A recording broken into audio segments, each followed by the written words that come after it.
Christian fiction is so cringe and cheesy, so maybe we can just ignore it. Some critics act like this is true, but today's guest is challenging this line. He is Daniel Silliman, the news editor at Christianity Today and the author of the new nonfiction book, Reading Evangelicals. In this book, he surveys 5 best-selling novels, including Frank Peretti's This Present Darkness, Tim LaHaye's and Jerry B. Jenkins's Left Behind, and William Paul Young's The Shack. Why did Christian readers love these books? And how did these novels define their fans' imaginations and help build our evangelical communities?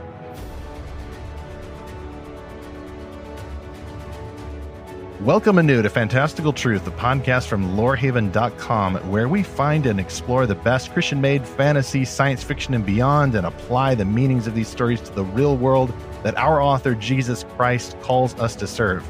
I'm E. Stephen Burnett, and I publish Lorehaven. I'm also the co-author of another nonfiction book about fiction, and it's called The Pop Culture Parent.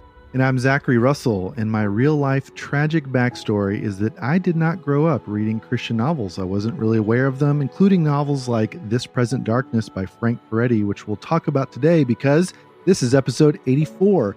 How did best-selling Christian novels build evangelical culture? And we'll be discussing a nonfiction book called Reading Evangelicals with author Daniel Silliman. I think some of our listeners would say it's a great tragedy that we grew up reading Christian fiction. And if that's you, this episode is also for you because we're going into the nuances of these stories, the good, the bad, the ugly, but more importantly, their effect. Like if you grew up adjacent to Christianity, especially in the United States, what people would call evangelical, you were affected by these stories. And it takes a historian like Daniel Silliman to come along and tell you some about why. We were interested in his book as early as January 2021. We'll include the links to our news post in the show notes, as well as the cover story from the recent Christianity Today, What's True About Christian Fiction. If you're a subscriber to that eminent publication, you can get that story. You can also get the purchase link for the book in our show notes. Very quick stop by the concession stand. A lot of stuff here we may include in the show notes, but not mentioned here. You hear us say Christian fiction, we just understand that as a Christian wrote the fiction, but we're also talking about Christian fiction by Christians for Christians for this subculture. We think that subculture is necessary. We don't reject it out of hand. Christians formed this subculture as a response to being marginalized in other markets, and you can get more info about that in our show notes. And today's guest is a historian first. He's analyzing this from more objective vantage. We're the fanboys here. You know, there's a little bit of interest there because he grew up with some of these books, as you will hear. But that's his perspective. So I actually wrote a similar article about some of these themes earlier this year, how political punditry has taken over Christian popular subcultures. Those are my views, which overlap some with his. But this isn't primarily a class or it's a fiction book club. It's not that. Instead, it's just like we're asking questions after the class. I've read the book, Reading Evangelicals. I really liked it. And we also explore only 3 titles he goes into. He also talks about a romance novel and an Amish novel.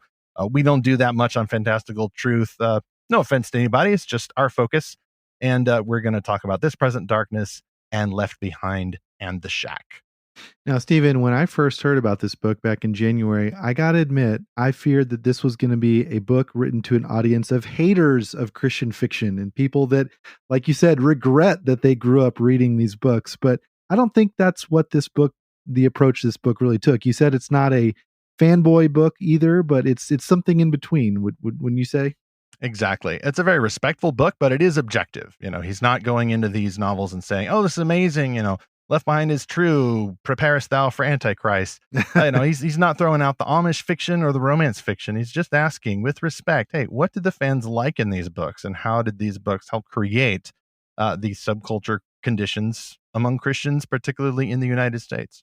First, let's go to our first sponsor for this episode, returning champion Andrew J. Chamberlain with his science fiction novel, The Centauri Survivors. Here's the description of that book. When a habitable planet is discovered just 4 light years from Earth, governments and private corporations rush to build a ship to take the first humans there.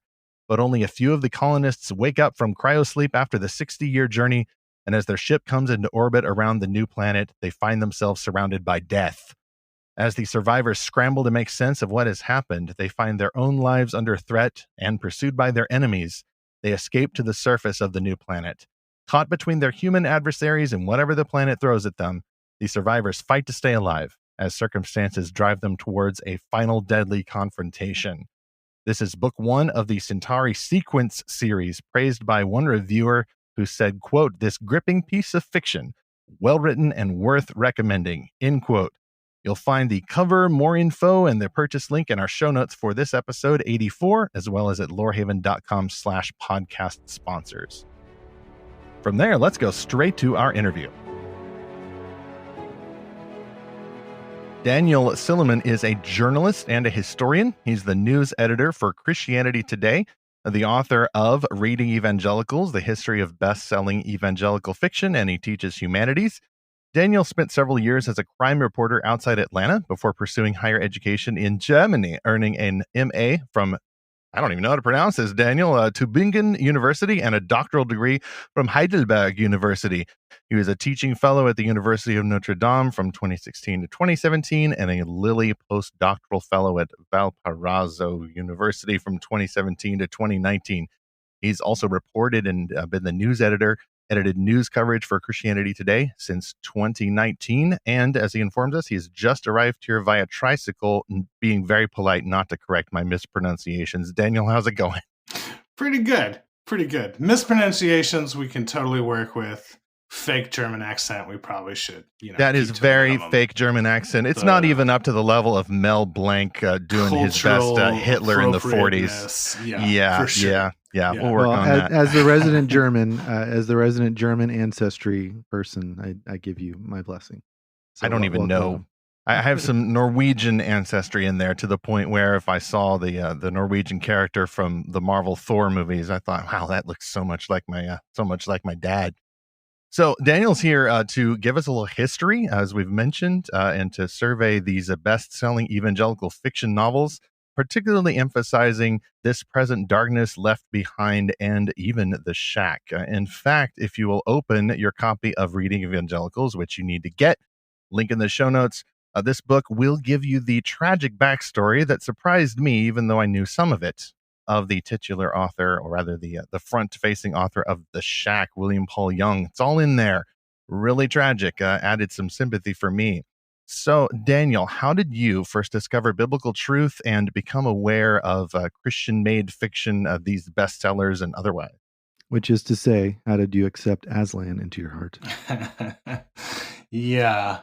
I grew up in a Christian family that my dad was Jesus people. We grew up in that charismatic evangelical stuff in Northern California. And my parents went through a crisis of faith when I was 9. And that led them to want to be more radical, much, much more radical. So we moved to Texas and joined an apocalyptic Back to the Land commune. Oh, dear. And I lived there for my basically middle school years, like 9 to 15. We farmed with horses and made our own clothes, made our own soap, and waited for the Antichrist to come kill us all. And we got kicked out when I was about 15. Like, we got expelled from this very conservative, weird religious group. And that meant rediscover. There was a lot of vertigo in that moment. There was a lot of, well, what is the world if that was wrong, if we're not that anymore? Are there other Christians? Are they doing real stuff? What do they think about things? The physical Christian bookstore was kind of a good space for me in that moment. I learned a lot from, I was a kid who got dropped off at libraries and bookstores a lot. So the Christian bookstore was not the only one, but I spent a bunch of time just kind of in there thinking, yeah, who are Christians? What is the range of them? How do I relate to them? And at the same time, rediscovering a Christianity that could be about Jesus, that could be about grace. Like, all of that was happening together. But yeah, I spent time in Christian bookstores, and that meant discovering a bunch of stuff, from Christian music to, cool cross-chain necklaces and wondering if I should be wearing those. Would that make me feel better and make me a better Christian? And things like Frank Peretti. So that's actually when I first read Frank Peretti. So when did you accept Tao, Captain of the Hosts, as your Lord and Savior? This Present Darkness. This Present Darkness, yes. And we've Yeah. talked about This Present Darkness. Of course, it had to be one of our earliest episodes of Fantastical Truth. Link in the show notes again.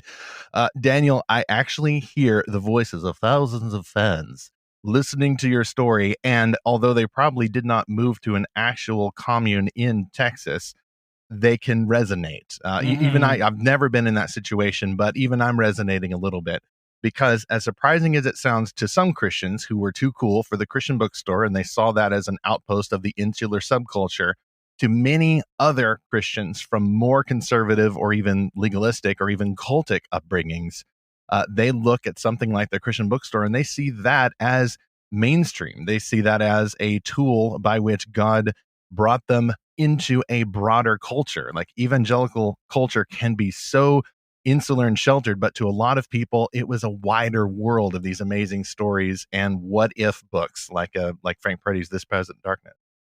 Yeah, and evangelicalism, I mean, as a historian, I spent a lot of time thinking about what evangelicalism is. And it's useful to think about how it's not a denomination. Yes. And most of us, if you grow up Christian or if you are Christian now, your primary experience of that is probably church. But that's a very local community, and that's a very specific community and a specific tradition. And evangelicalism is this trans-denominational movement. So what are the experiences you have in your day-to-day life that give you the sense of being a part of a larger thing than your particular church or than your particular denomination or your particular community, whether that's a narrow community like one megachurch or a broader community like Southern Baptist or something. And the bookstores are one of those things, right? Book markets are one of those things that help us participate in this larger conversation about faith, and that give us a kind of a sense of the imagined community of greater evangelicalism. Yeah, it's so fascinating, Daniel, to hear your story of growing on this commune, being kicked out, and then that kind of creating this own crisis of faith, but also this curiosity and this hunger to know what other Christians exist out there, what other kinds of Christianity exist out there, because that is very similar to the plot of Tosca Lee's book, The Line Between, which we reviewed and talked about in episode 8 of this podcast a long time ago. Maybe that's something you'd like to read next, but to our listeners out there, if you've read this book, you could probably see some of the parallels here. It's just so interesting, though, that that's part of your past, where I feel like the commune, living off the land, is in a lot of people's present or perhaps their future. I have a good friend now that's going to buy some land out somewhere in the middle of nowhere, Texas, try to start a farm and work remotely by the Elon Musk Starlink kind of thing. And another friend of ours lives out in Utah, middle of nowhere. A lot of people are kind of going back to that now, which is interesting. It's this whole Benedict option thing. But of course, it's a totally different world now with the internet and technology. But I imagine that when you were growing up there, that was very isolating. And so going to that bookstore was like your eyes being open. Now, what were some of those experiences like when you read those books at first? Was it like, oh, wow, this is what I'd hoped to find out there, or this is what I was always afraid of, what I was told to kind of stay away from? Like, did you have sort of that push and that pull towards these other stories that you read? I would say, first of all, that the farm wasn't the problem in the childhood experience that I had. So people going and moving to the country and buying some chickens, that's great. More power to you. Once there's a prophet who tells you that only he hears from God, that's when you should, move back to the city, get rid of those chickens. Yep. I guess there was a push and pull. I don't remember a lot of push. I mean, I remember thinking all these other people have these common experiences that I don't have, right? There's that sense of alienation. You're coming in from your own particular experiences and you're reading this book. And in any novel you read, you're partly thinking, well, who did they expect to read this book? Who are the normal audiences? Who are the expected audiences? Am I the target audience? Am I a little bit the target audience? And then I always think it's interesting how wildly different people read the novels. So I've been thinking a lot about that first time I read Frank Peretti, for example, This Present Darkness, and the journalist character, the female journalist character, totally, I thought she was great. Oh, And Bernice. She's cool. She is not the hero. She's not, doesn't have a huge role, but, she discovers the truth right away before actually any of the Christian characters do. And she sticks with it, like she's actually thrown in jail on false charges and refuses to change her mind. And that totally enthralled me and gave me the first idea, maybe I want to be a journalist. That could be interesting. That could be a good career, which is clearly not the point of the novel, right? That's clearly not the big story, but that's neat how God worked. Pretty transformative effect on me. Yeah. Later, I came back to them. Well, I came back to Christian bookstores when I was living in Germany. Followed my wife to Germany. She was starting a campus ministry at the University of Tübingen, which is in the southwest of the country. And I went back to college and I studied American Studies and got a master's and then a PhD. When we'd come back to the US for a visit, you'd have this kind of reorienting process. Like, oh, yeah. Where is everybody? Reverse culture going shock. On? Yeah, reverse culture shock. And there's so much, I'm still on Twitter in Germany. Like, I still kind of know, but being in physical spaces is different.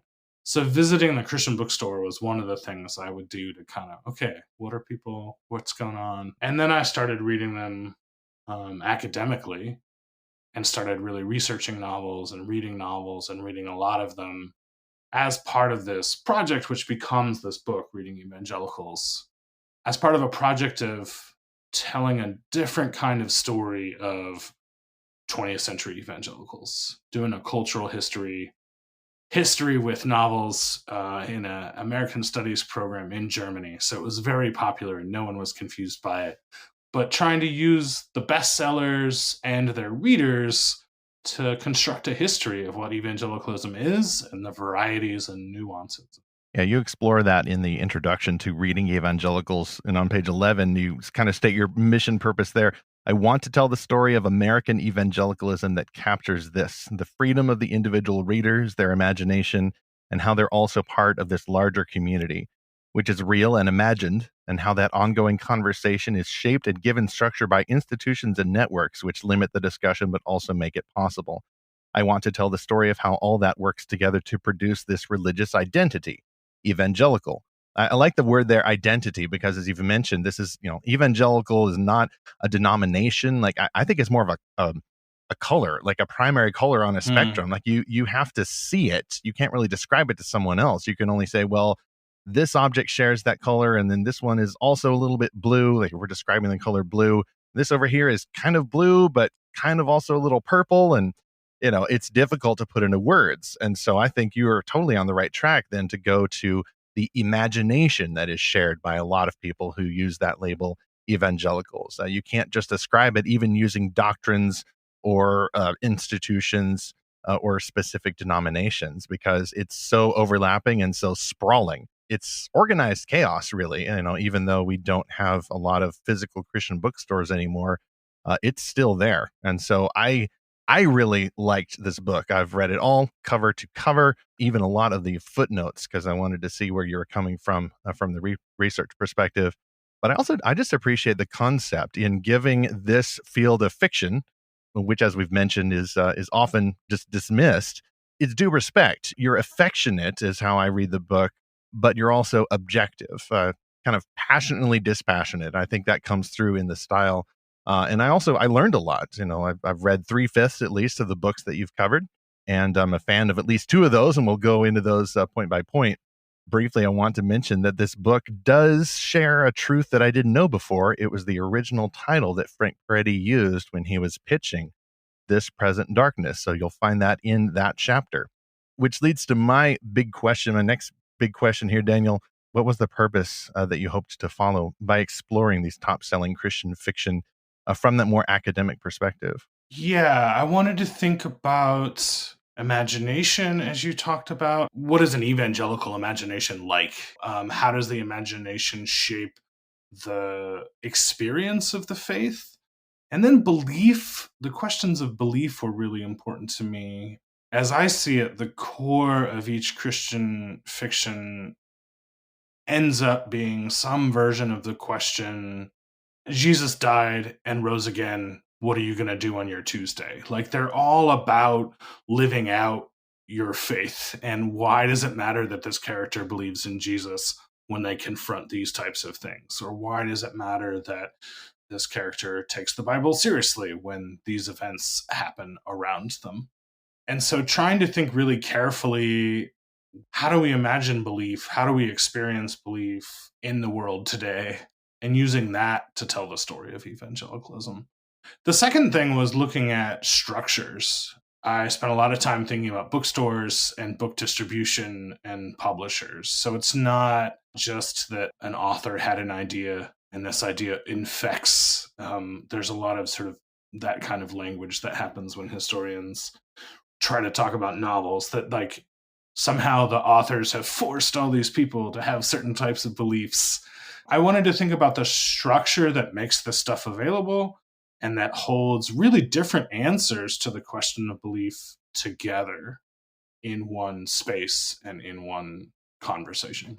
That makes sense, and I'm interested in that. I mean, I had the question written here, like, what does it matter that we ask what is an evangelical?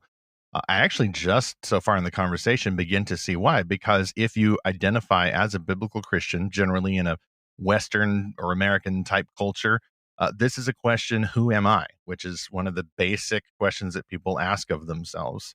But then even from outside evangelicaldom, it helps people, whether they're historians or sociologists or whatever, to ask this question. Because as we can see in a lot of mainstream media, people will conflate that with a political identity or some kind of set cultural traits that doesn't apply to everybody, who would say, oh, yes, I'm an evangelical Christian, or I go to a Baptist church or a conservative Presbyterian church or whatever. I begin to see that that's why this question matters. Although from my vantage, I'm interested in this mainly from the inside, but as a matter of the stories. A Fantastical Truth from Lorehaven, we're interested in not stories or art for their own sake, but as means of getting to that imagination, which is a gift of God by which we glorify him. So we see the stories as means of glorifying God. They're acts of worship. And then so much the better if you have a story that is exploring truth truthfully, but also with excellence. And people have, of course, debated and sometimes dismissed Christian-made fiction, which is how I would define Christian fiction in general, or Christian fiction by Christians for a Christian market. And people will dismiss that as being inferior or always having bad theology. And yeah, you'll get some bad theology in there. But again, I appreciate how engaging you are with all five of these titles in the book. Yeah, there is, just to briefly get to the why question. There is, so first of all, there's a lot of historians who've approached evangelicals as important because they're a political bloc. And part of what I was doing was trying to say this movement should be better thought of as a culture, as a subculture, than as a political thing in particular. There are some politics, that's true, but if you primarily think of political, I think you end up misunderstanding more than you understand.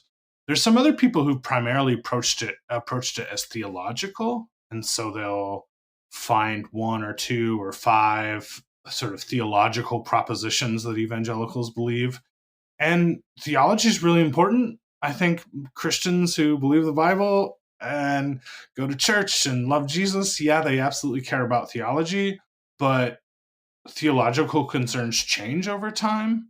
And it's actually really hard to track those changes and think about why were they so concerned about the rapture at this moment and so concerned about the Trinity at this moment, or Christ's death and resurrection and the truth of that resurrection at this moment. And if you just focus on the theological claims, you kind of miss that. The other explanation I hear all the time for why people are interested in the question of what is an evangelical is hey, was I one? Like, people often grow up in really specific circumstances, particular, peculiar churches, and they're trying to figure out, was my Church of the Nazarene like everybody else's church? Do I fit into this larger story? Like, how does my own experience fit in this larger history? And then, just as a historian, if you want to understand a whole chunk of our history, books that were read by millions of people seems like a pretty good way to do it. So I'm elevating this literature just because it was popular, and it was popular to masses of audiences. And that alone, as a historian, as someone who studies American culture, makes it worth digging into. Yeah.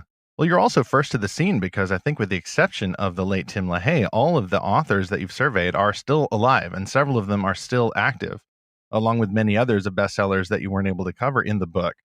Zach and I just met Frank Peretti for the first time back at Realm Makers in July. He is no longer an active writer. He calls himself an author emeritus, and he says he's retired.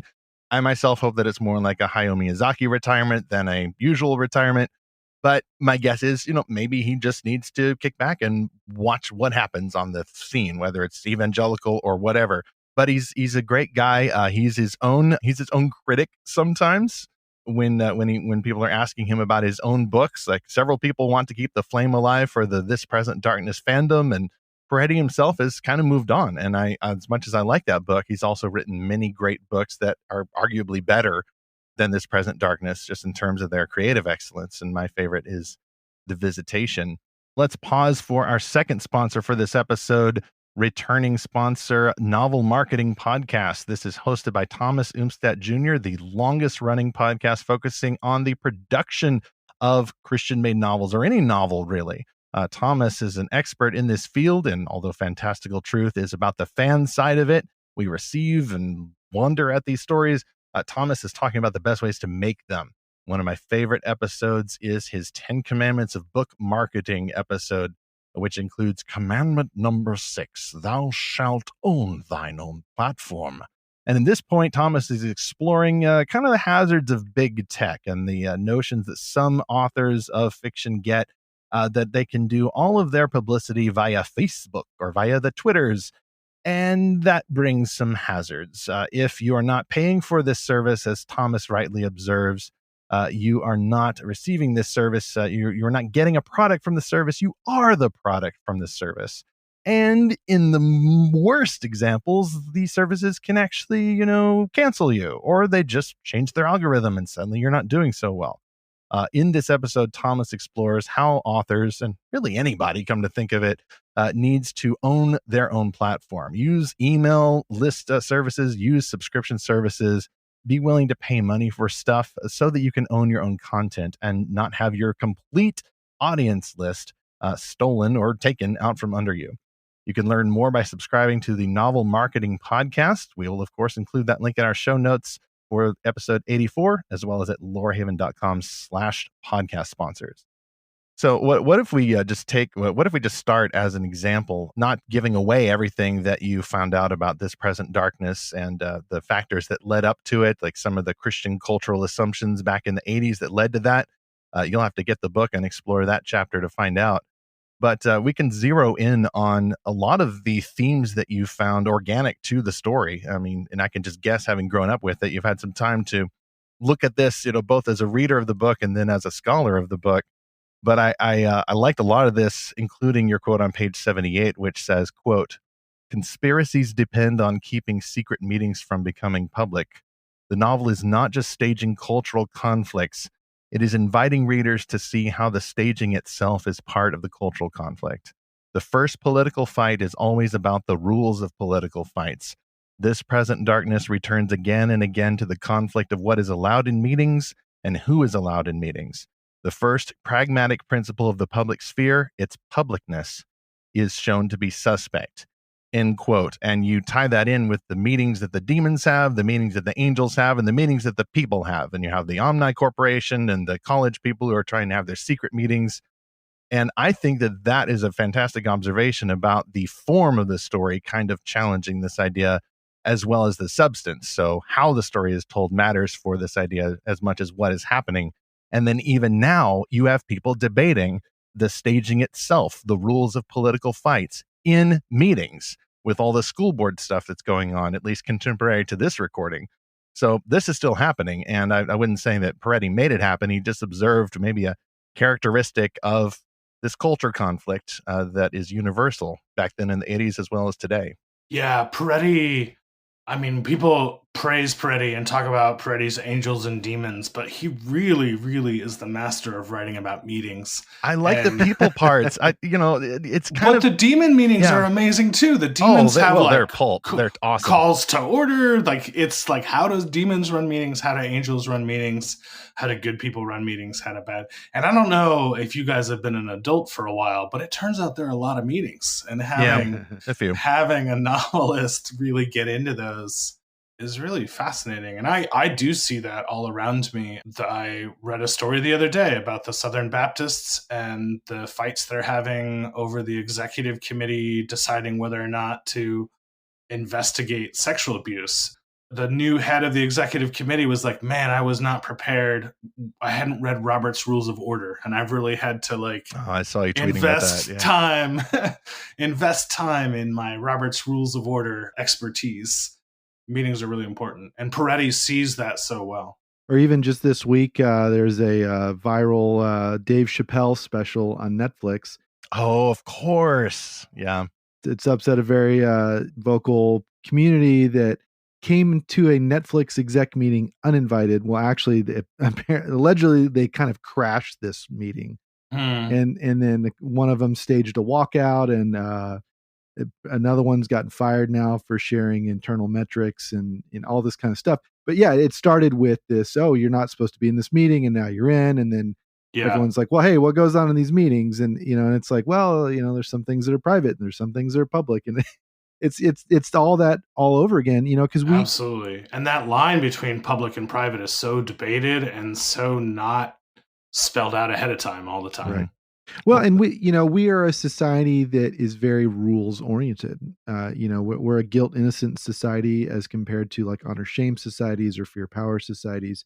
So following the rules, creating the rules, actually creating the rules is the real power. If you're the one that tells everyone else how it is and hold them to the rules, and a cynical person would say, well, that's the whole point of the law. It's just to control other people that you want to control.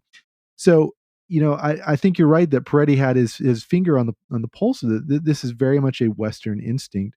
Where else did you see him really resonating with the culture as it already was? Because we can talk about how it influenced culture and maybe created parts of subculture, but historically, as you've looked at it, where do you see him really tapping into the sentiments of the evangelical church? I mean, the thing that really stood out to me when I went back and studied it closely for this was the sense that he has of faith as struggle. I mean, the Christian market, the evangelical market before Peretti is primarily romance novels, which I know is not your guys' cup of tea. Oh, that's chapter 1 in your book. You go over Love Comes Softly and how that created that market. In the sense that there is such a thing as genre fiction for evangelicals is really just synonymous with romance novels. And what you see in the romance novels is this idea of faith leading to flourishing. I trust Jesus and then I have a good life. And I have a good life in my particular circumstance, in the suburbs with my nuclear family, et cetera, et cetera. And Peretti, just as a person, was not having that experience, and so he is a burnt out Assemblies of God pastor. He's gone to work in a factory at this time. He's tried to write novels and gotten little to no interest. And, just his life is hard. He's living in a mobile home trailer in a place where it rains all the time. And this is just not trust Jesus and you'll have the best life ever. He starts to reimagine the struggle as evidence of faith. He starts to reimagine just having a hard life as the byproduct of your commitment to Jesus, of your commitment to biblical truth, of your worldview differences with your neighbors. And that that's really fascinating. And as I started looking at readers and trying to see what they saw in the book, you really see there's a wide range of people who resonate with that really deeply, but also in wildly different ways. So two readers that I talk about, one is Jim Daly, who is at that point going to join Focus on the Family.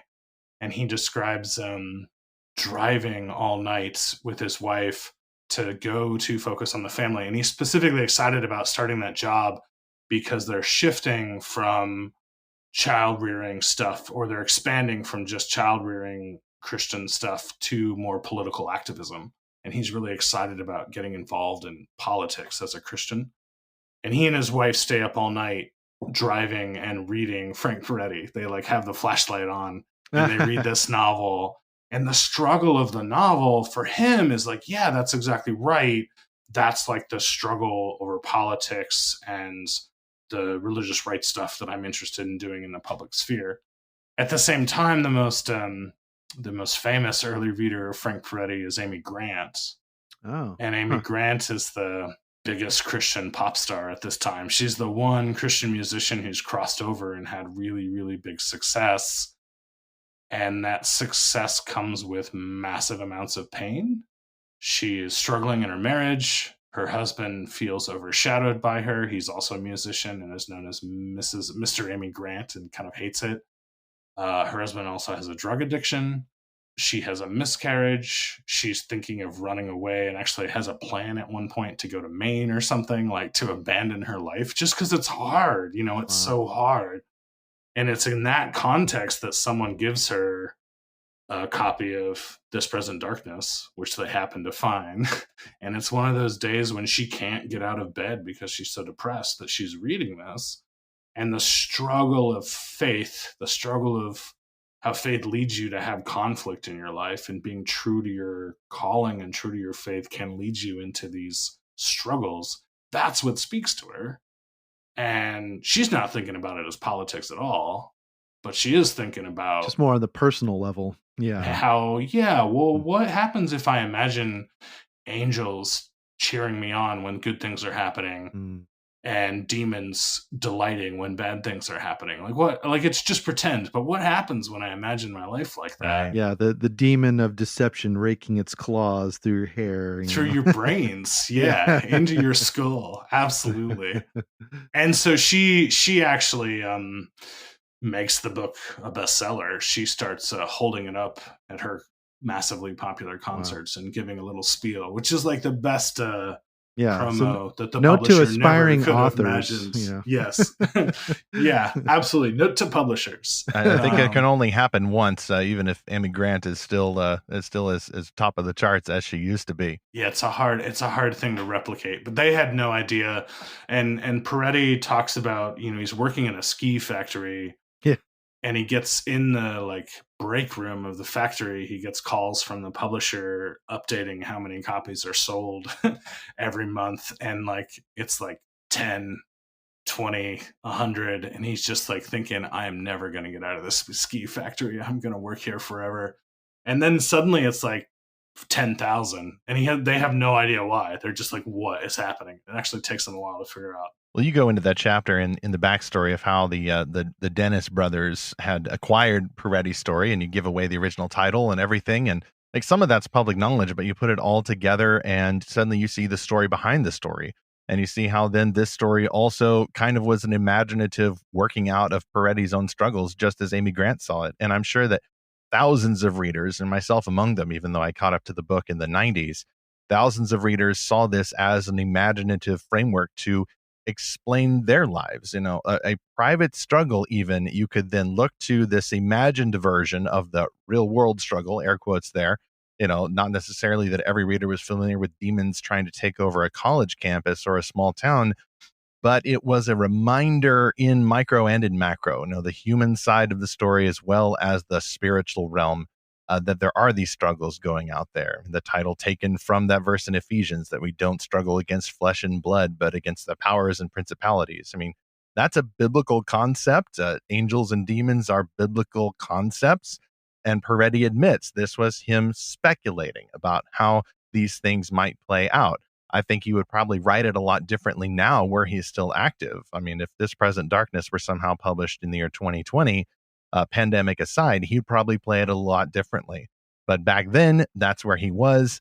It eventually led to a sequel, Piercing the Darkness, and then he wrote other novels where the angels and demon struggles weren't happening on the pages. And then, as I've mentioned, my favorite is actually The Visitation in 1999, which, in my view, I haven't read Illusion yet, which is his final novel. But The Visitation to me is peak Peretti, exploring evangelical culture and what it does to people, even when they are struggling to follow Jesus. There's still that personal struggle there. But then there's also a cult movement in a small town and actual false miracles that seem to work, and this false Christ who seems to be doing a better job than the actual Jesus did.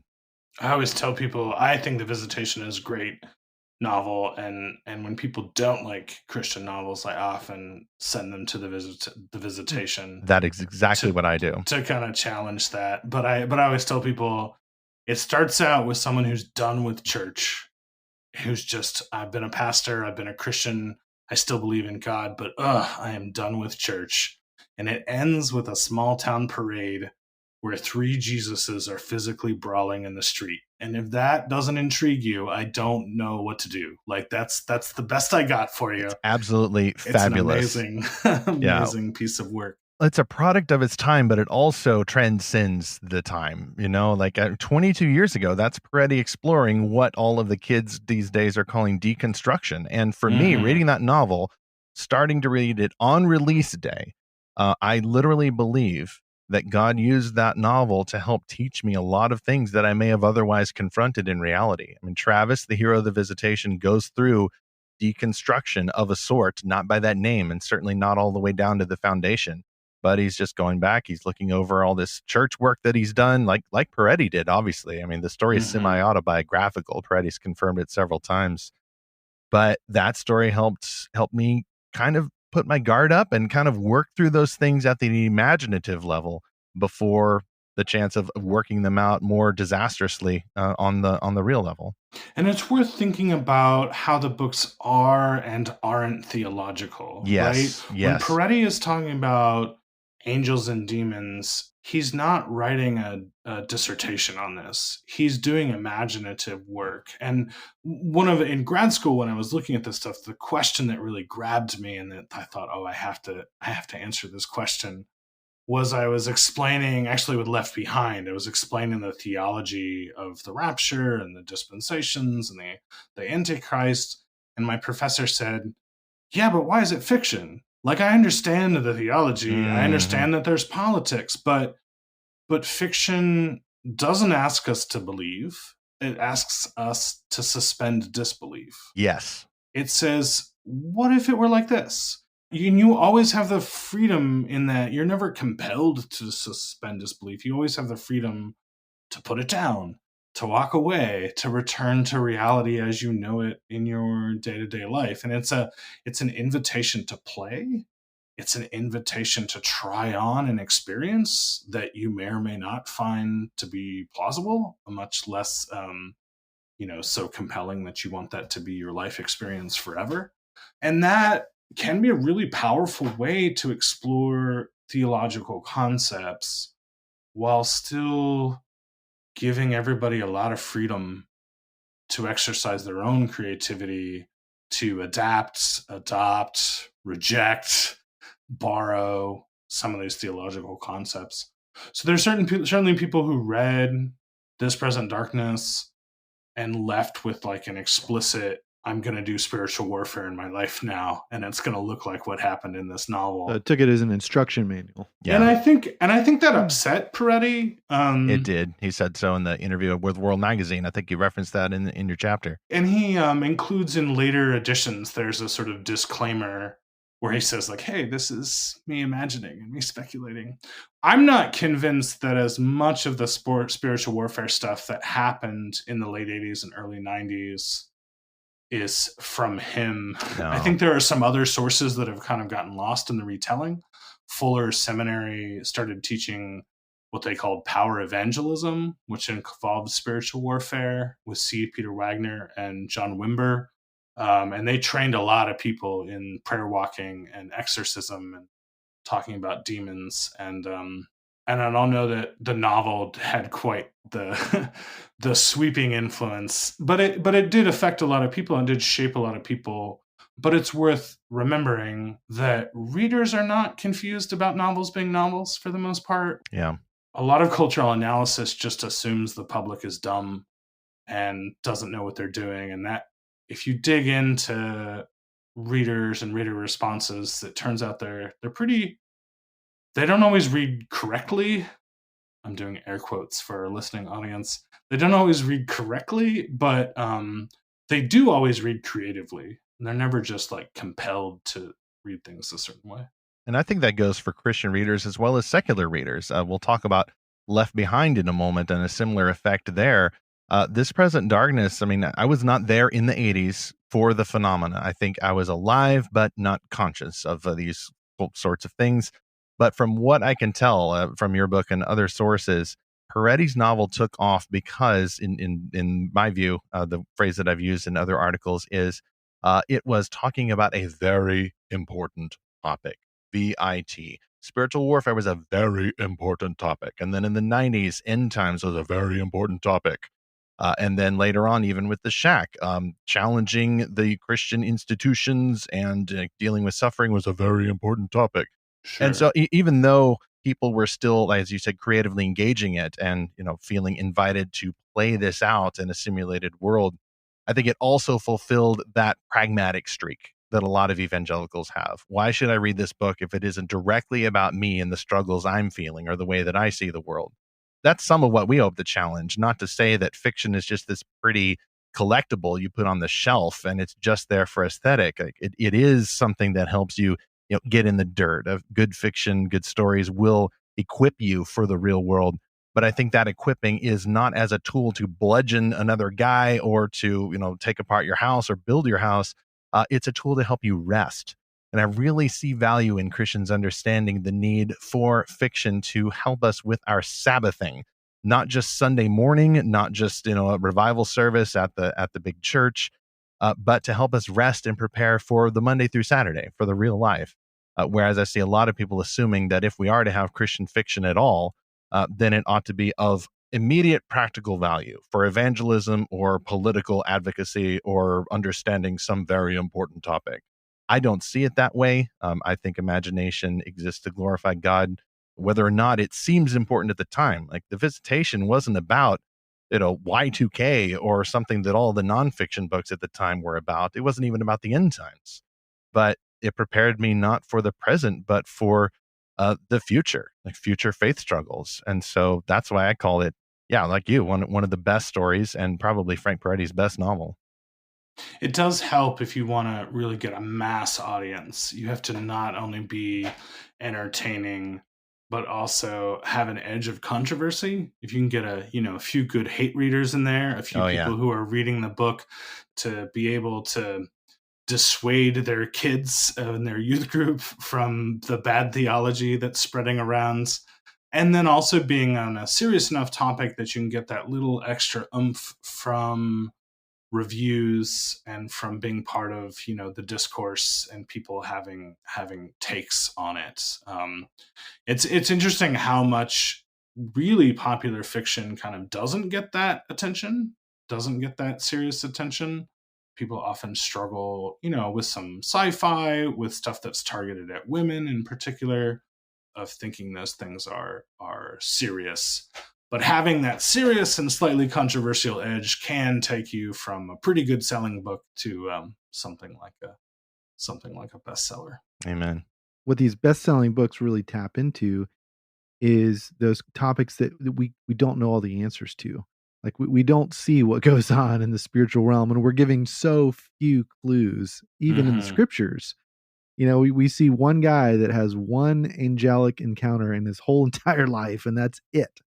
And then with prophecy, we see what things are generally going to look like, and there's some specifics, but how that works together and what's symbolic, and that's why there's all the charts about it, because everyone's trying to figure it out. And so it's when you take a hard stance on it, even in an imaginative sense, that it confirms what some people think, but it makes other people suspicious. And you're right. It's that friction that causes something to really take off, because people naturally do that. They say, well, I don't really know how this thing works in theology, but here's my best guess.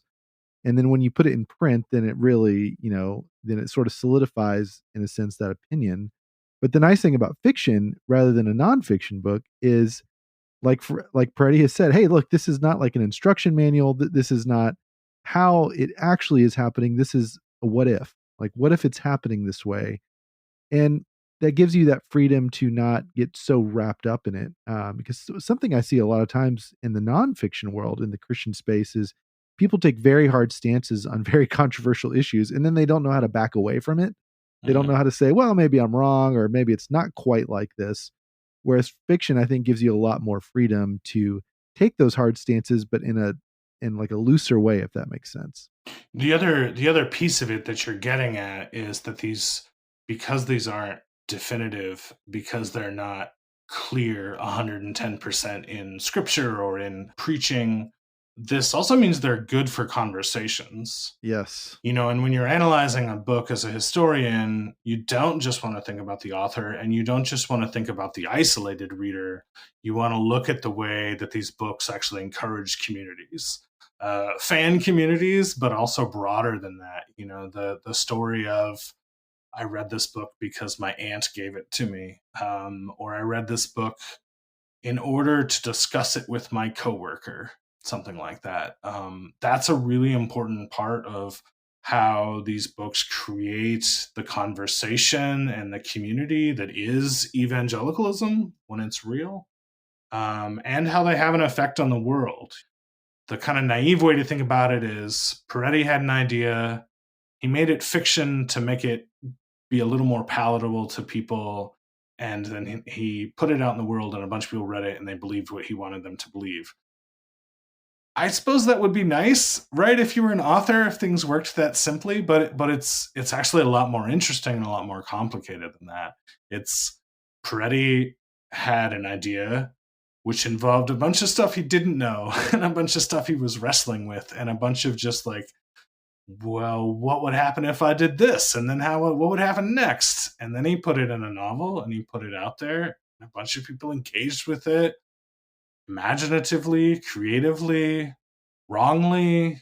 People are bad readers, people are smart readers. And then they also engaged with it in community, talking to their neighbors, reading it because Amy Grant told them to read it, reading it with their wife in the car as they were going to take a new job. And that just means the novels help us get into the culture in a bunch of different ways, following a lot of different tendrils, and that can be really interesting. Exactly. A similar effect happened then about a decade later with the novel you cover in your next chapter about Tim LaHaye and Jerry Jenkins' Left Behind, which is ultimately an initial series of 12 books, and then they tried a prequel trilogy, and then there's a sequel set in the Millennial Kingdom that we won't talk about here. I liked this chapter as well as the Peretti chapter because I was there. I was there for the Left Behind fandom, caught up in time for the release of book 3, Nikolai, in 1997. See, I can just throw all these little niche facts around, and I'm pretty sure they're even correct. Oh, by the way, before I continue, you've got to get reading Evangelicals, because among all the other themes we're exploring here, you'll also find out a factoid that for some reason I never knew, of who Tim LaHaye originally wanted to co-write the Left Behind series with him. And that is a direct segue from our last subtopic to this one, but you'll have to get the book to get the answer for that. Yes, that's clickbait on a podcast for you. You, Daniel, in your chapter, of course, engaged with respect with Left Behind, certainly telescoping in on book 1, but also engaging with this idea that had been developing for quite some time in the evangelical subculture of the importance of making a decision. Make a decision. There's only a binary choice. It's either you choose Jesus or you choose the Antichrist. I still believe, and for any listener who hasn't, come to that crisis point of needing to repent and believe in Jesus, I still believe that is necessary. At the same time, it's also nice to see stories of people who move from disbelief to repentance and belief in Christ more slowly, where it's a little bit more like Well, like Lewis's story, you suddenly you go to the zoo in a motorcycle, and then you come back and you realize at some point in that trip I became a Christian. Like, I don't know when, but I'm pretty sure it was between time X and time Y. And that happens with a lot of people, but it doesn't happen in the Left Behind series. What does happen is a lot of apocalypse, and I'm an overall fan, but as we've talked about in previous episodes, like I don't have a better end times theology, but I'm not certain that you can so neatly or biblically separate the rapture event from the glorious appearing of Christ. Scripture seems to describe this as a single resurrection event, a twinkling of an eye, after which death has lost its sting. So after the rapture, nobody can die, if you read 1 Corinthians 15. But you convicted me when you mentioned on page 98 this quote, apocalypse-minded Christians have been motivated by their expectations of rapture, the tribulation, and the Antichrist to pay close attention to world events and take an active interest in American politics, both foreign and domestic. There is a myth that fundamentalists disengaged from cultural conflicts because of their theology. End quote. And you cut me to the quick there, because I've also kind of suspected this line in the back of my head. Wait a minute, if Christians are just expecting for Christ to return and evacuate them from the world, then why would we try to do anything to improve society? Well, you point out here, with respect for the audience of the Left Behind series and pre-tribulation belief, at least, that for folks who believe that, for our Christian brothers and sisters who believe that, these beliefs are not contradictory. Christ could return at any moment, not let's sit back and do nothing, but most people will stay involved, rightly or wrongly, based on their actions. They do want to be engaged with world events and help preserve society in some way before Christ arrives. Yeah, so often people say, well, you can't think this and that at the same time. And there may in fact be logical contradictions. But as a historian and a journalist, I'm more interested in what people actually do. And so whenever someone's like, you can't do this, I'm like, well, here are some people who did. So people waiting for the apocalypse, for example, were, really interested in foreign news coverage. And if you've ever worked in media, you know that like publishing a story about Bulgaria is not like the hottest story in your local paper, but people who think the Antichrist might have something to do with Bulgaria are gonna pick up that story. People who think that the present news portends something about God's timing and what God is doing in the world, they're going to pay more attention. They do, as a historical fact. And and Tim LaHaye, as a pastor in Southern California, was very politically active and was always political active. So that myth is just factually not the case, and it helps to dispel with it to understand what actually is going on.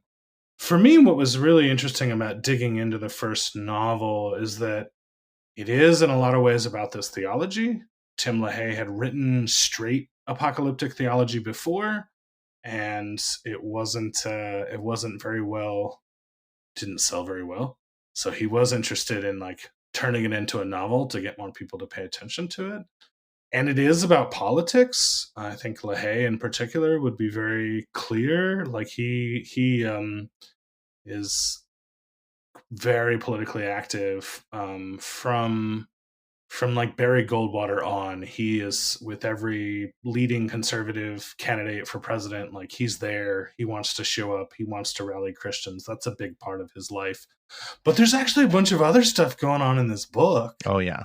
And to me, the sort of deepest thing was this question or this experience, and trying to imaginatively engage people with this experience of what do you do when you see God work in the world and it's so obvious to you that that's God and everyone around you doesn't see it. And other people are just like, I don't know what you're talking about. It seems like a coincidence, or it seems like something else. Or, I guess we'll just agree to disagree. You think that that's God, and I think that someone just quit drinking. And in this case, the experience is the rapture.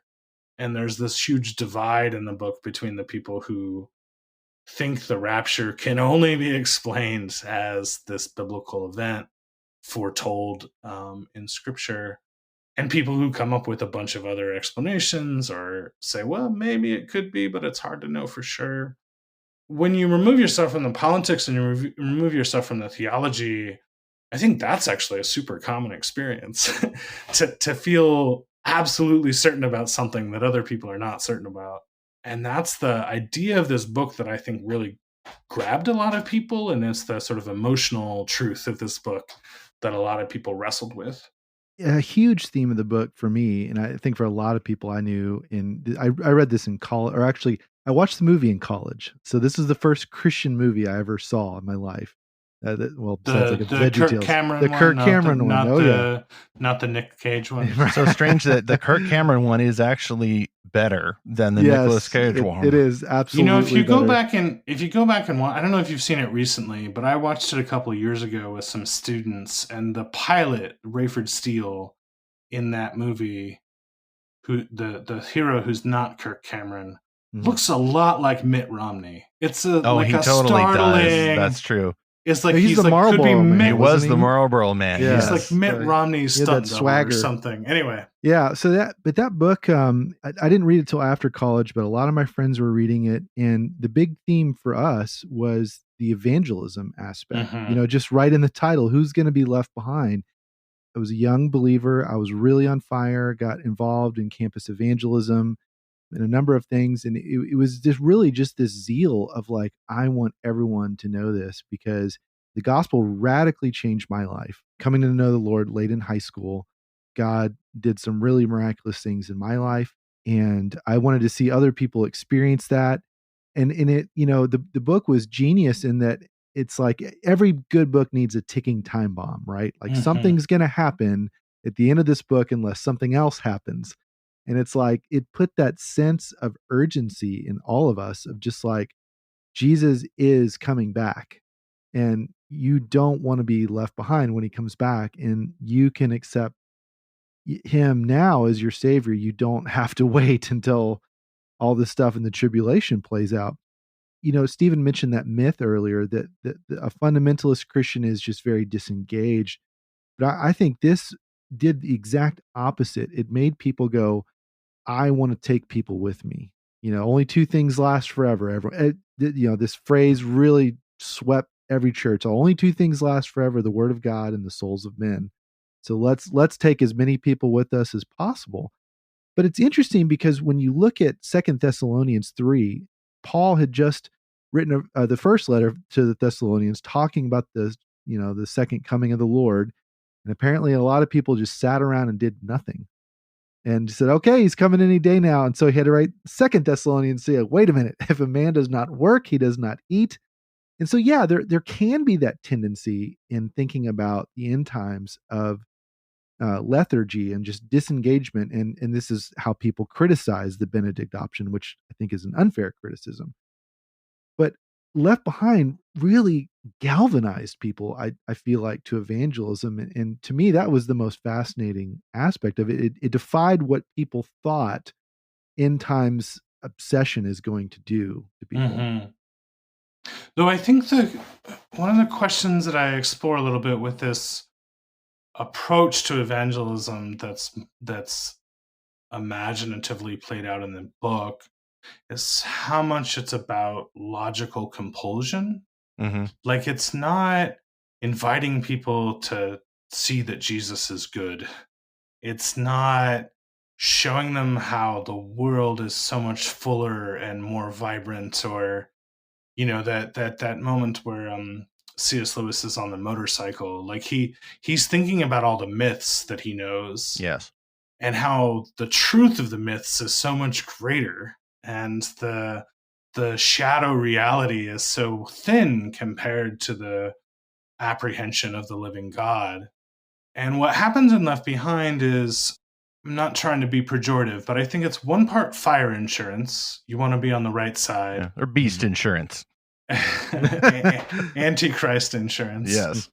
But then the other thing is just if I can explain the logic of the choice in front of you, then it will somehow stop being a choice, and you will have to accept. You will have to choose the right way. I'm suspicious of this tendency in myself and in my fellow Christians, to compel people rather than invite people, and to I don't know, like force them rather than to respect their freedom and the dignity of that. I mean, one of the reasons I think novels are really interesting as a Christian is because they're so invitational and there's so much about the imagination. So the tension in that book, which plays out in a bunch of funny ways, is that the book itself is doing evangelism through imagination. And there's not a single character in that book who would read a novel. They're all That is true. No, that's they're true. all like didactic. Let me preach at you. Right. Let me set up a logical problem that you'll either have to be like self-deceptive or you'll have to choose the right thing. I think the real theology of that book is actually apologetics. And I put in my chapter, I put it in conversation with More Than a Carpenter, Josh and McDowell, Josh McDowell, and some of C.S. Lewis's apologetics too, which Lewis's journey with apologetics is kind of fascinating, right? Right. Well, it's early apologetics. Yeah, he where gives he was it trying up. to be. Yeah, he does. He almost like he doesn't quite reject his earlier stuff, but he's like that's not worth my time. That's not what I should be. Well, it's literally why C.S. Lewis never wrote for Christianity Today. There's an alternate timeline where he did, but there's literally a letter where he tells them, no, I think I'm moving on from that sort of thing. Yeah, they reached out to him and said, please. And he's like, no, I'm going to do other stuff. I want to write about witches and wardrobes. It's going to be great. You guys are going to love it. Well, it seemed very impractical at the time for him to move to those kinds of stories. And, for me, it wasn't just the first Left Behind. Like, I actually I'm not all that fond of the first Left Behind book, but you obviously have to get through the rapture before, in my perception, you get to the good stuff. Like, I don't know if I'd have picked it up if it was a standalone novel, but by that point there was already 2 or 3 of them. Got to get to your bunkers. I was in it. Well, I was in it not for the bunkers, but I wanted a world war, my friends. Like, I wanted I want to see what the earthquake was going to be about. Demon locusts. I'd been listening to Dr. David Jeremiah on the radio, Mr. Mello from California, talking about the end times and angels and things. And so I was familiar with the content. And of course, at that moment in the 90s, it was a very important topic because Bill Clinton was the president and that wasn't cool. And we had Y2K ahead, and who knows what's going to happen when the calendars switch the first date in the 4-digit year. I mean, it's going to be crisis somehow. Something end times. I'm trying to be affectionate here, but that's how it was. I was affected by a little of that, but at that point, I'm just in it for this blockbuster story. I want to see how these plagues play out. I'd like the characters as basic as they could be, which was the intent of the book. Like, I mean, it may not be everyone's flavor, but you have to respect the intention. Like, he's writing below an 8th grade reading level. You refer to the style, with the common adjective workman. It's very workman prose. Jerry Jenkins is super fast and he's cranking it out. He can write one of these things in a few months going full time, at least he used to. The intent was, of course, to reach as many people as possible, but also to tell a rip-roaring yarn, even though the style was just very, very basic and the characters were very basic. I still, I liked it because of the camaraderie. These were not Christians who, in the tribulation, who were sitting around. And then later in the later volumes, like, they're wrestling. Like, actually, I think Assassins book 6, Zach, we've talked about this, came out at the same year as The Visitation. It may have been both 1999. And a bit of a high point for the Left Behind series, because you have the hero, Rayford, the pilot, later played by Nicolas Cage, not great casting. He is in a culture war mindset, like, of the worst possible sort. He is trying to determine whether or not he should play a part in assassinating the Antichrist. So this is the understanding that Tim LaHaye has, that the Antichrist would reach the midpoint of the tribulation and counterfeit a death and resurrection to impersonate Jesus Christ.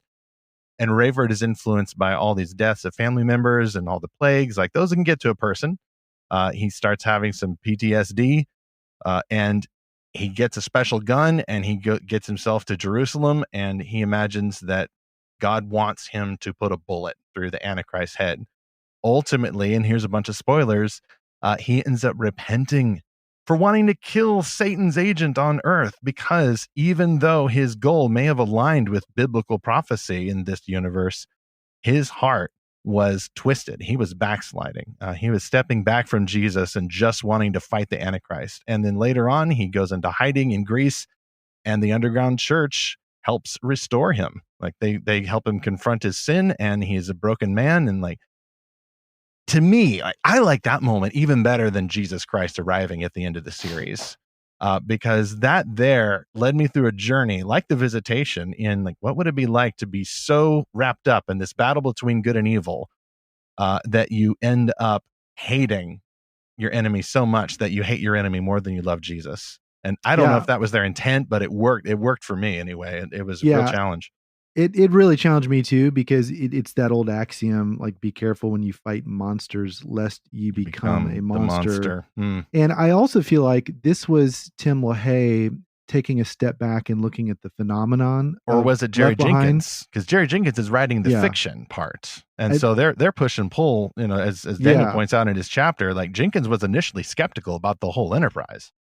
But I could be wrong, but this is just my guess. But I think this was them looking at the way these books and prophecy focus was sort of creating this other problem in culture where we thought, well, maybe we need to help fulfill prophecy, you know, and certainly early 2000 political decisions were criticized for this in terms of our involvement in Iraq and in other things. And so, you know, I think you get this sort of self-awareness in the book of like, maybe we're not supposed to be, you know, the stars of this story that's unfolding. Maybe we are not the focal point.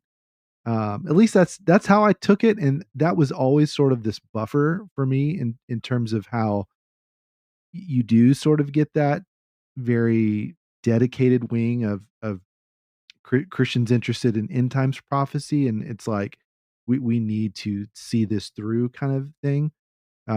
So I don't know, that's just how it always affected me. But I really just appreciated how they really showed the inside of Rayford Steele going through that kind of devolution of, and just all the ways that he, it's like how in James it talks about sin, when sin is given birth, you know, it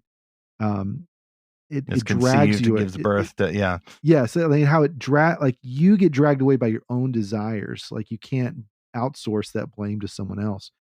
And I thought they did a really good job of showing that process of kind of self-deceit and just getting consumed by it. This has been 20-Year-Old Book Plots with Stephen and Zach. Hey, man. Absolutely, but formative though, you know, like it's so interesting. Yeah, I wanted to circle back to the thing you were saying, Stephen, about the apocalyptic sense that was in the air in the late 90s. I was there. Early 2000s. I was there. Oh yeah. It's interesting that often is given as an interpretation for the book, which was something I spent a bunch of time trying to sort through. At the time, if you were reading like the New York Times or the New Yorker, there were regular comments on, man, all of these Christians are reading this fiction, and what does it mean? And the two interpretations were one about the anxiety of the apocalypse, the anxiety of Y2K, or two, the anxiety of the war on terror and Muslim terrorism, and it was seen as this like political thing with George W. Bush. I tried to figure out when they started becoming bestsellers, when they sort of broke that line, and what actually happened at that moment. And what was really interesting to me is that it's not in the 90s when the first ones come out that they start breaking onto bestsellers lists. So it can't be Y2K, because Y2K has come and gone before people go back and read Left Behind. And then it's not 2001, it's not 9/11 and the invasion of Afghanistan, and it's not 2003 when we go into Iraq. In fact, the week after 9/11, the best-selling novel was Jonathan Franzen's The Corrections, which is an interesting book but has no apocalyptic anxieties. So when it happens is actually with the fourth book, and it's in 2004, I believe. I'm not looking at the notes here, but I believe it's in 2004 when it gets stocked in Walmart. So that ends up connecting to my we need to pay attention not just to what are the sentiments that people are feeling, but what is the market mechanism and the distribution and where books are sold that makes it available to people, that gives people the opportunity to embrace these books and engage with them and hold it up and say, I love this book, or I love part of this book and not this other part, or I love to hate this book. Yeah. No, and so much of the importance of Left Behind is people who actually didn't like it or who read it and thought, well, actually, this doesn't feel like my faith, or I don't want my faith to be quite so, putting me in a situation where I can get caught up in possibly wanting to be involved as an assassin.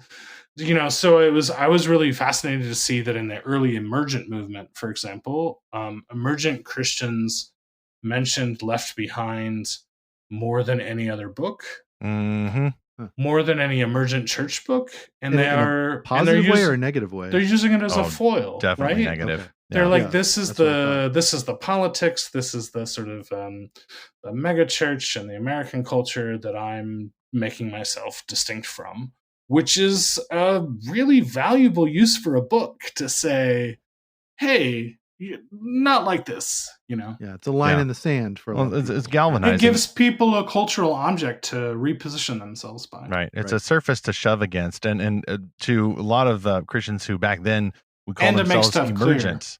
Clear. Yeah, well, Christians back then would call themselves emergent. Like the Left Behind series was their Harry Potter series. Like how conservatives at the time viewed the Harry Potter series.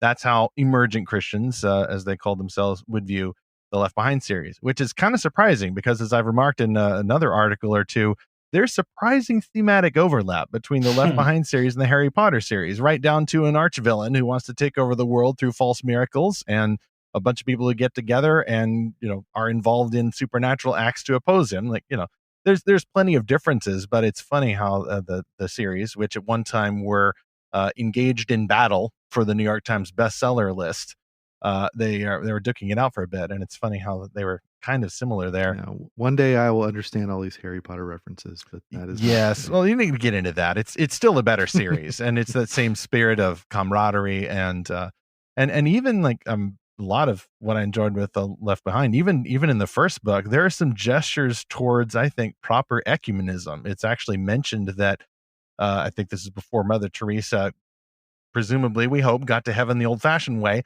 There's a mention that Mother Teresa disappeared in the Vanishings, and there's a more overt mention that the Pope disappeared. And there's unborn babies, or well, that's because of Tim LaHaye's belief as in the age of accountability concept. But yeah, all very speculative and all makes sense within their world. But I hope we have a little time, as you mentioned, Daniel, wanting to touch on the shack, and we probably won't get into it as in depth as Left Behind in This Present Darkness. You've already mentioned how the emergent movement was kind of a response to this, what they perceived as the cultural Christianity, a certain conservative take on social issues, or the Left Behind take on rapture theology, or the apocalypse. The Left Behind and This Present Darkness, I don't think it's just my experience, but I'd say that the audience for that was there was a lot of overlap. I mean, a lot of thematic overlap, I think, in terms of apologetics. Unlike some of the other books that you explore in reading Evangelicals, The Shack is a different animal. The Shack was not only published from outside the evangelical industrial complex, people who had been ministry or ministry adjacent, like Frank Peretti or Tim LaHaye, but it came from William Paul Young originally, this guy who had some very negative experiences with cultural Christianity, and he had this story, as we know, about this man who had a tragedy and then ends up meeting God more or less in the shack. Lots of readers resonated with that, and you go over some of the reasons why and some of what was going on in the fragmenting of what we would call evangelicalism back then. And was the late 2000s? That's when the Shack came out. That's right. I was there too. It's a little tricky to say when the Shack came out, because it came out. That's right. In several different ways, but 2008 tends to be the year. Though that's when Hachette started publishing it, so it switched from the company that William Paul Young and two podcast hosts started, Windblown Media, and they they then transferred it over to Hachette, and Hachette started publishing it in Nashville. I wanted to talk about the Shack in the book, not just because it sold a lot of copies, but because it kind of marks the dissolution's probably too strong, but fragmentation of the Christian fiction market. Like things just break apart. And the one sign of this is that something can become a best-selling Christian novel without going through any of the traditional gatekeepers. So it originally sells through a podcast. The first 1,000 copies are pre-ordered through the podcast, and then it's sold out of their garage.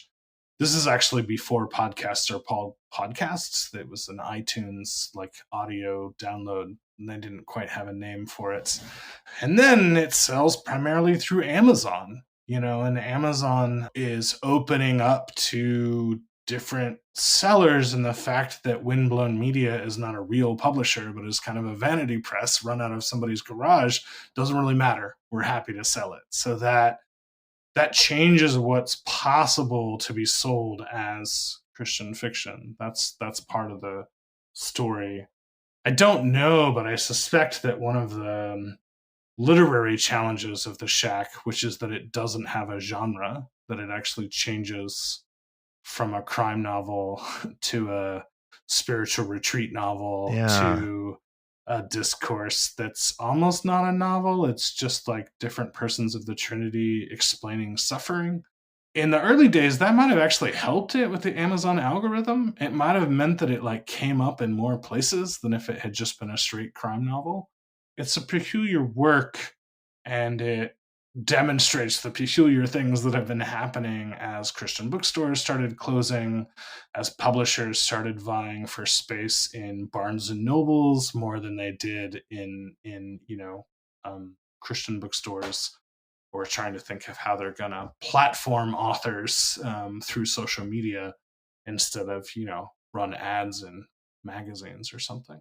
The other thing I would say, just as a kind of setup for talking about the Shack, is that if the primary experience of faith in Left Behind is certainty, and then trying to force other people to certainty, and the primary experience of faith in This Present Darkness is struggle, the primary experience of faith in the Shack is ambiguity. I think doubt is probably a little too strong, but it's primarily a book about feeling in between and feeling not quite sure and feeling halfway and experiencing doubt and belief at the same time.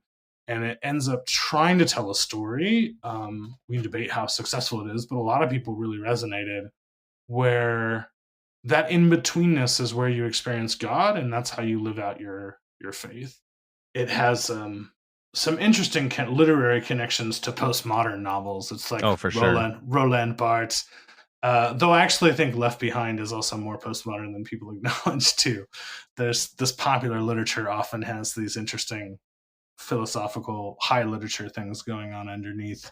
But my sense is that the Christian market, the Christian bookstore, even as it's starting to fragment, is holding open all of these different possibilities of this is what faith could be like. This is what the experience of believing could be like. It could be like the experience of tragedy and suffering and abuse, and that making you feel ambivalent and ambiguous and slightly alienated from everything around you. Or it could be like feeling absolute boomer certainty and being angry at people all the time for not being as certain as you are. Or it could be like having a really rough job and wishing that your life had worked out differently and yet trying to be faithful anyway. Those are all really different answers to the question, Jesus died and rose again, so what are you going to want to do on a Tuesday? But they're not incompatible answers always. And it's possible for us to rally around the idea that the question is so important that we leave the answers to individual believers and individual consciences. It's interesting. The response that the Shack got was, again, illustrative of the difficulty of defining what is an evangelical, because at least my copy has endorsements on the back from Michael W. Smith, One of my favorite artists, certainly when he's doing his instrumental albums. I like his instrumental stuff, even his Christmas albums. I love those.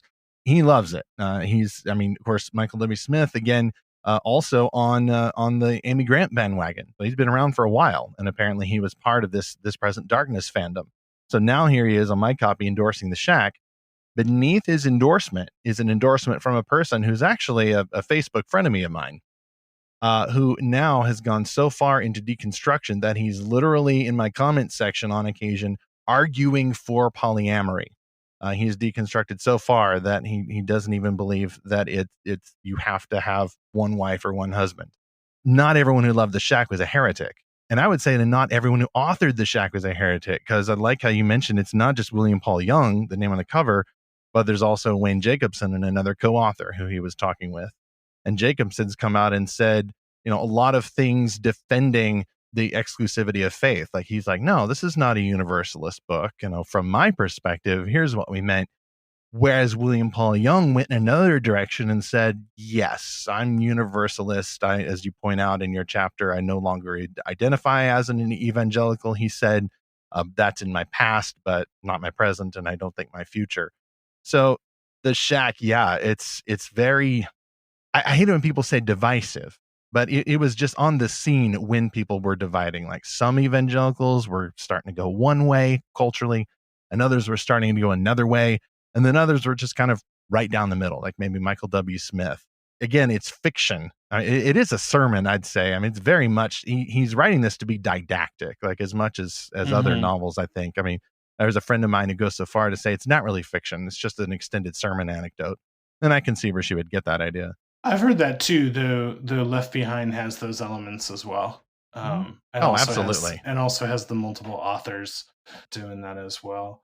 Yeah, the other piece in The Shack is that it's partly a story about abuse or trauma. I think a lot of people resonated with that and responding to that, and that's often in the subtext of those debates, and it is being published right at a time where abuse within churches, abuse by pastors is coming out, is becoming clear that it's something that's going to have to be dealt with. And so it is a theological attempt to wrestle with that.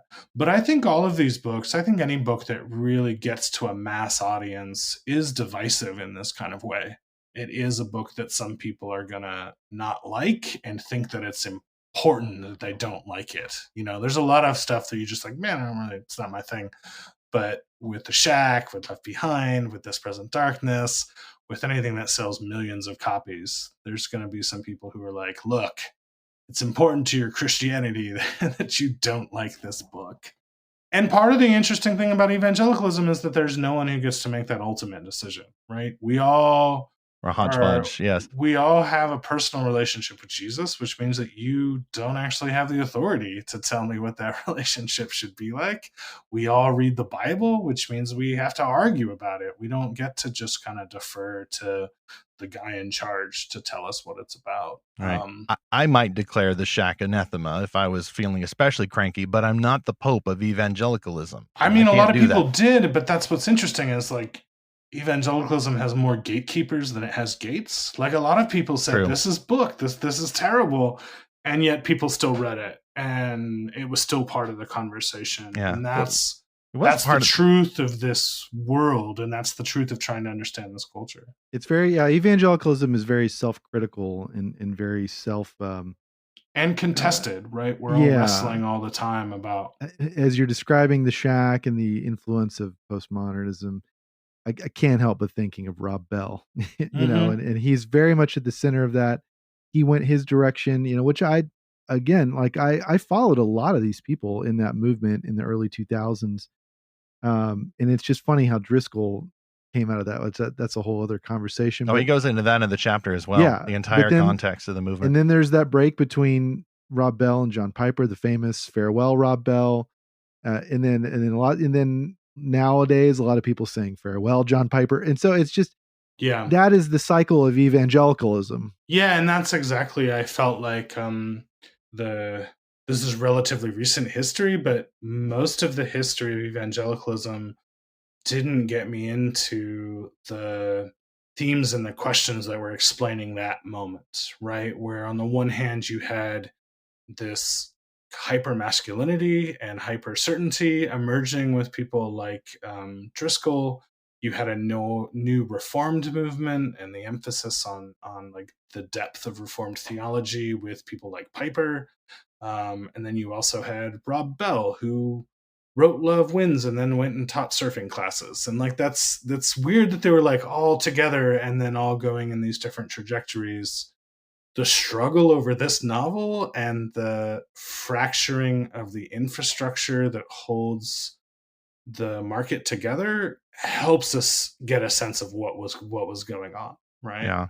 So if you don't like the book, but you do wonder what was going on with evangelicals at the end of the Bush years and the beginning of the Obama years, but I know the politics isn't the most important part, but that's the hinge point we're talking about. Like, what was going on? The contention of my book is thinking about William Paul Young and thinking about the very popular but kind of strange novel can really give us insight. Every once in a while, too, I did notice that probably the part that I least liked about The Shack, I would say we've almost done some self-correcting for that. We collectively referring to the evangelical movement. I wasn't thrilled about Young's portrayal of the Trinity-ish in the book. I could see where he was coming from, but I dislike mostly what they were saying more than the presentation. I think his co-authors maybe helped to rein that in a little bit, try to put that more in within biblical orthodoxy. It seemed to me. But my issue wasn't so much with the God presentation as with the theme throughout the book. I mean, not just Christian institutions, the Bible, expositional preaching, those can't help you. This experience will. But the experience also leads what I felt was a very offensive direction in which Mac, the main character, is taught by the Trinity basically to let go of his desire for certainty and even justice. And then by the end, and you don't go into this, but by the end of The Shack, he basically has to let go of his anger against the person who brutally assaulted and murdered his daughter. And in a sense, forgive this enemy. Just let it go. Just release it, which is, putting it in our contemporary context, the exact wrong approach to those kinds of assaults and violations of a person.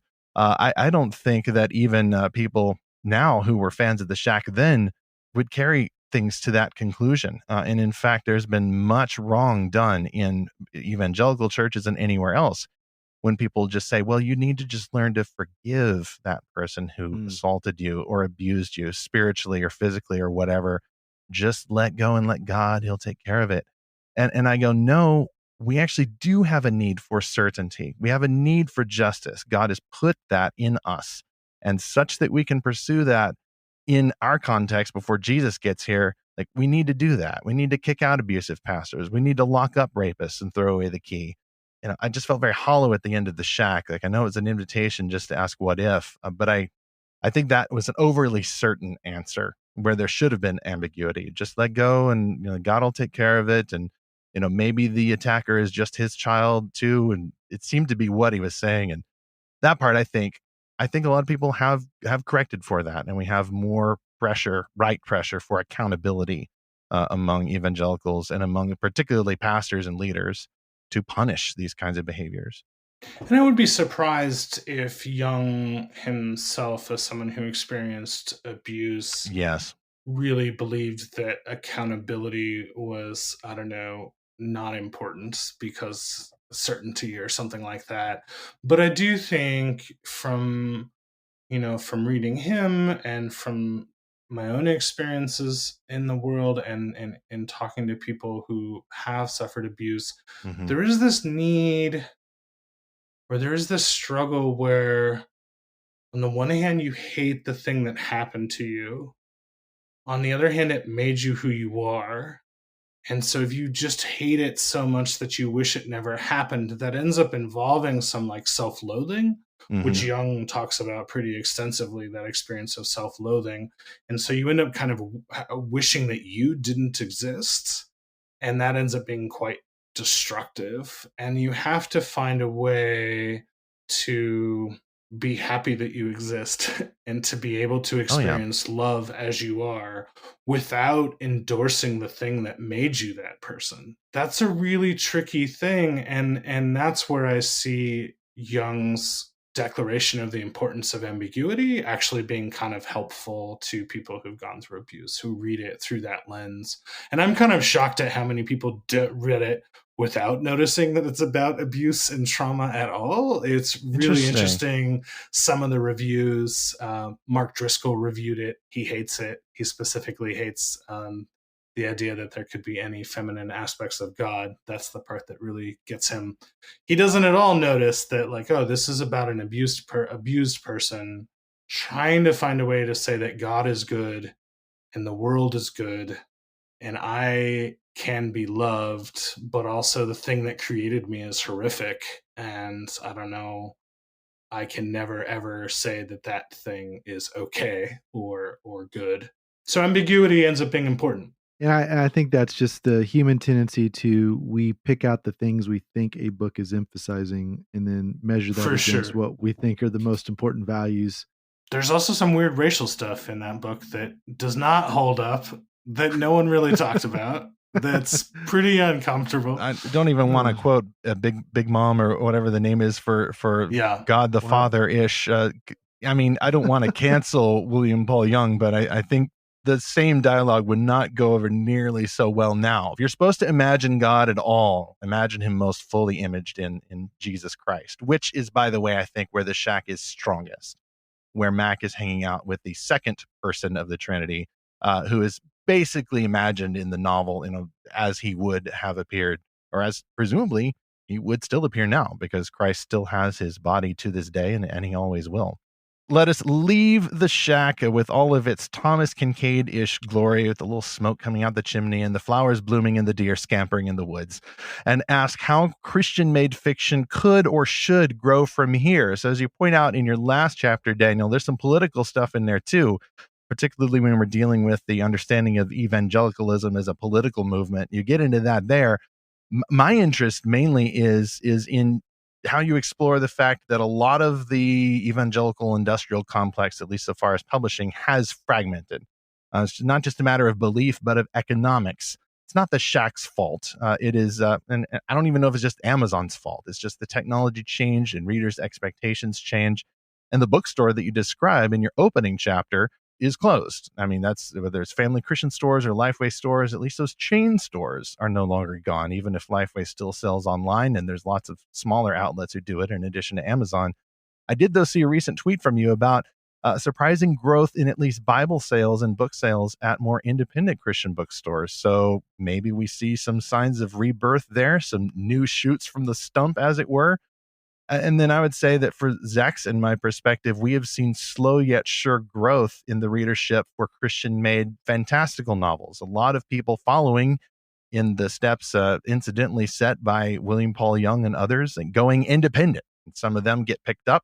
The books will trade publishers. Like there's several old fantasy titles from Bethany House that are now going to a smaller press called Enclave Publishing. And then we see even a more mainstream figure like Andrew Peterson, whose books, the Wingfeather Saga, I'd say they basically won the contest for new Christian-made fantasy that we didn't even know we had. I mean, now he's getting a TV series with Angel Studios, the producers of The Chosen. Is this, do you think, if you want to speculate here, do you see any future in rebirth for this side of evangelical culture in these new movements?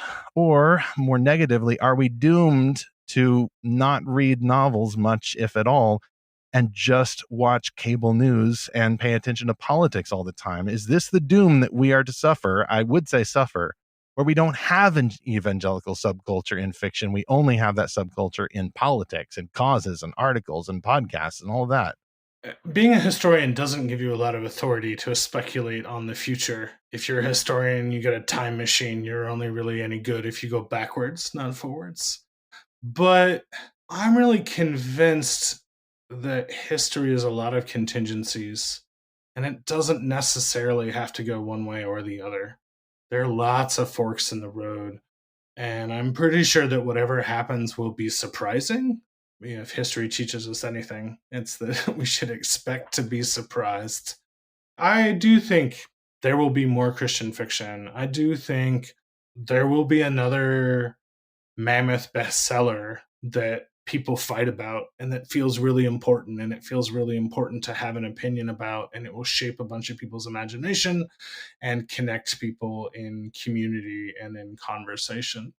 But the market is changing fast enough that I think that's the as a historian, that's the question that I'm asking. Like, what will be the new infrastructure that emerges that supports this? What will be the networking platforms that make this kind of relationship possible and this kind of imagination possible? Books are material objects. They need authors. Those authors need to eat. They need editors and publishers. And what are the real world conditions that make it possible? I've heard a lot of people bemoan Christian fiction not being good enough. If it were going to be better, in whichever way you think better means, it's got to be because there was funding, there was support, there were awards, there were schools, like I don't whatever the infrastructure is going to be. There were opportunities to engage and improve and experiment.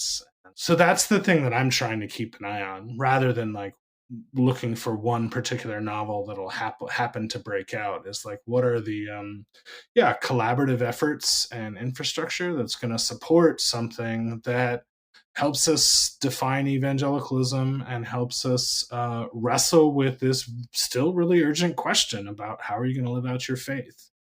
If Jesus is real, what are you going to do? Yeah, I think we are barely at the infancy of where Christian fiction could go, because we've matured from the CCM movement of the 80s and 90s now to this sort of like independent Christian music, but just a very serious and very dedicated approach to it. I mean, my church writes all its own music. We have tons of church staff who are just musicians full time. But I don't know a single church where there is a fiction author on staff. Well, that's because you sing songs in worship. You don't read from novels in worship. Singing better than writing, right? Right. And we have tons of commissioning ceremonies for missionaries. Never seen a single commissioning ceremony for an author. I think until we get to that point, we're going to be in these very early stages. But that's kind of the marker that I look for. I did recently listen to an interview with someone, and the name escapes me, but there was actually a guy that recently said that he has sort of been commissioned to be a full-time writer, but he was already a writer. He was already a successful writer. I think he works for the Gospel Coalition. Oh, it's Jared Wilson, wasn't it? Yes, I think that was him. It. Yeah. And again, it's just like, that was like the aha moment. I'm like, that's the first time I've ever heard of that. We need more of that. And until we get there, like you said, Daniel, we're just going to lack that support system, and we can only expect so much. I mean, we're in the very early days, just like when Hudson Taylor, was not only going as a missionary, but trying to build a missionary network. It was just completely unheard of to his culture at that time. Yeah, and the comparison to missionaries is really useful. Like some of whatever happens in the world of missions is about calling and God calling people and people being open to that calling. Absolutely. But how missionaries get funding is a really important explanation for where missions happens and how it happens. And it's a really important part. And I think too often when we think about novels, we just think, well, are people good enough? Well, are people creative enough? Is the evangelical imagination robust enough? And not, where's the genius award that's going to help someone just write novels and quit their factory job to produce novels? Yeah. Or where's the education? Where's the time to learn your craft? Like, people aren't just born writing good novels. It takes a lot of work. And what are we doing to kind of support that? Yeah, and that's the production side. I'm mainly interested personally in the support side. Like, readers will need to reward these stories when they get published, and they do, but occasionally they will just go under the radar.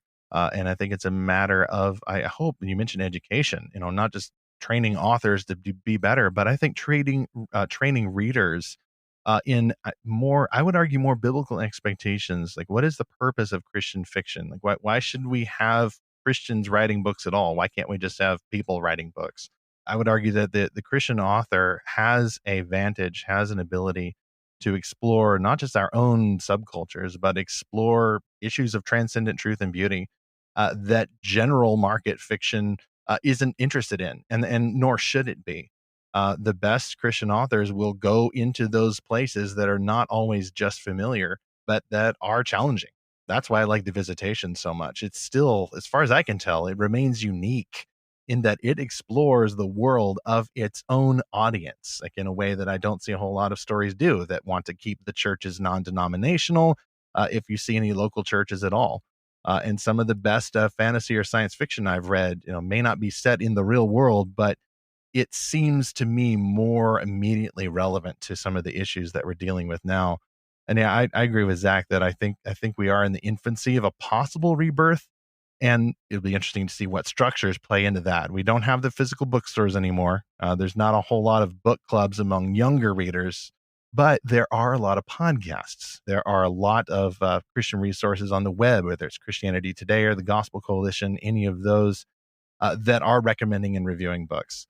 Lorehaven is focusing on reviewing the best Christian-made fantasy and science fiction. And here's another thing I would watch is the homeschool market.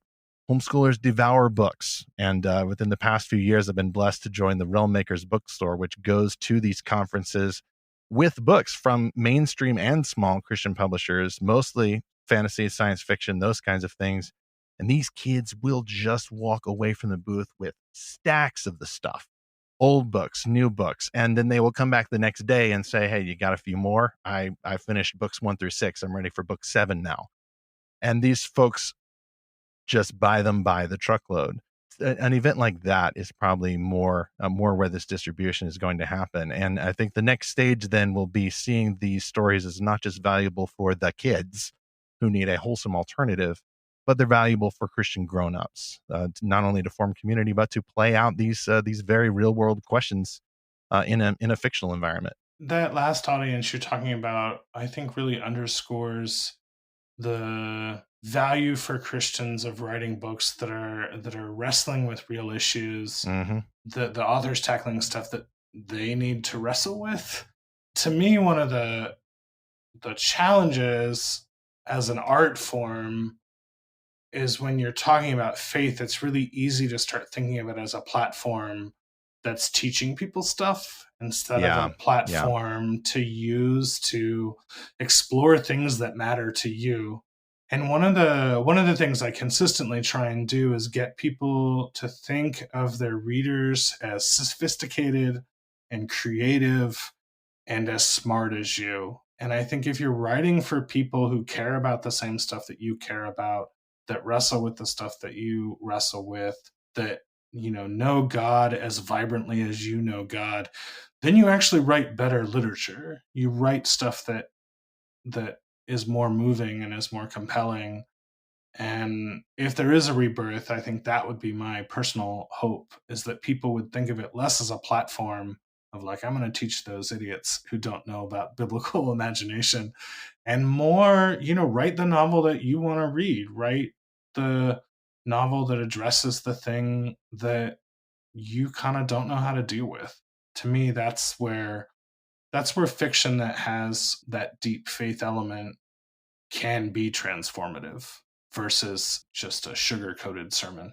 Amen. I share that purpose so much, and I really appreciate your willingness to encourage respect for the readers while challenging at the same time. You can love people and challenge people at the same time, but if you hover over them and just throw a story in their general direction that's just designed to make the teaching go down more easily, that's not missional. That's not incarnational. Jesus touched down to earth and stayed there for decades.